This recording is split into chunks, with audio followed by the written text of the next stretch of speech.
Not a bad start to our Saturday morning. Temperature-wise, at least around southern Colorado, temperatures are sitting in the upper 30s at I-25 in Fillmore. As we look at our American Furniture Warehouse camera here, looking back, of course, towards the constructions along Fillmore and I-25. This will slow us down a little bit, but it won't be because of the weather. Not until later on this afternoon as we see some rain and snow showers make their way into the region. I want to show you what the SkyCast model is thinking in terms of temperatures between now and 6 o'clock this evening. As you notice, you see the temperatures go up and then start to go down, especially in the springs as we go through 3 and 6 o'clock. And that's because we're going to see a front make its way through the region as the day goes on. That front will trigger some of those chances for the rain and snow that we were talking about at the top of this weathercast. You'll also notice that as you zoom into the various regions around the Pikes Peak area, 24 for your high today in Woodland Park. Temperatures by 6 o'clock will be sitting right around 30 in Manitou Springs, upper 20s in Peyton. It'll be lower 30s in Ellicott, mid 30s in Fountain by 6 o'clock this evening as that front makes its way through the region. Any kind of precipitation that's falling in Pueblo by 6 o'clock will begin to change over because at that point temperatures will be sitting in the upper 30s in town. It'll be middle to upper 30s throughout the rest of the region as well. Over to the mountains we go. Leadville will have already dropped to 16 by this point.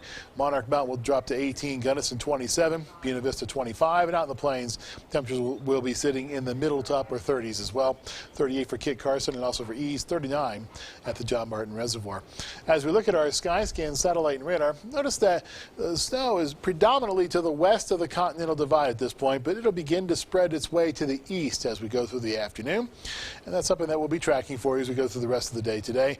What you see just off to the west of the interstate is false, but the real snow is over here towards the western slope in Grand Junction, and the SkyCast picks that up very nicely and brings it into our neck of the woods by noon today. This is a little bit on the early side, but bottom line is we will begin to see a chance for some rain and snow as we go through the rest of our Saturday and into our early Sunday before things begin to taper off later on tonight and into our early Sunday morning. As we go through our Sunday afternoon, not really too much to talk about. It'll be a fun day, Sunday for us around southern Colorado. Lots of sunshine and temperatures behind this front are not going to be dropping off for several days running. Instead, we'll see a chilly night tonight, which will give way to a fairly nice day tomorrow. SkyCast snow totals, you'll notice too as we take a look at the SkyCast as we go through tomorrow night at 9 o'clock. We don't see a huge amount of snow. Highest totals that are here on your screen, about 9/10 of an inch in Peyton, about ½ an inch in Black Forest. Southwest of Pueblo will pick up some over the Wets and Sangres. No real surprise there, is it?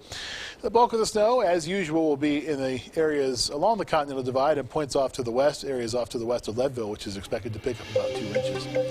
Spring 7-day forecast, high temperatures topping out in the upper 50s and lower 60s once we get rid of this front and this chance for the rain and snow.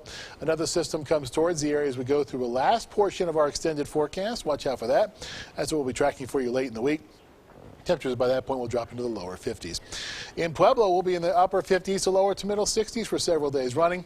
Lows are going to be sitting in the teens and 20s, especially teens as we go through the overnight tonight into our Sunday morning. In Canyon City, you'll be in the mid to upper 50s to lower 60s at first, then you drop into the lower to middle 50s as well as we go through next Friday. Your lows are in the 20s and 30s. And in Teller County, high temperatures for us pushing 50 by next Wednesday. We'll be sitting in the 50s and 60s virtually everywhere except up in the highest elevations. Then we drop it back with that next system coming through. Temperatures then will be sitting in the middle to upper 30s on Friday. With that chance for the rain and snow in your forecast as well. Bulk of what we see in Teller County will be snow, but there's a possibility for some rain to mix in as well. Lows will be in the teens and 20s for them. In Teller County, our friends up there in Woodland Park. Yeah, that's not too bad, even for the high country in Teller County. Not too bad at all. No, this forecast is very mild, especially as you go towards the middle and latter portion of it. Gotcha. All right, Jay, thanks so much for the forecast. Time now 8:20.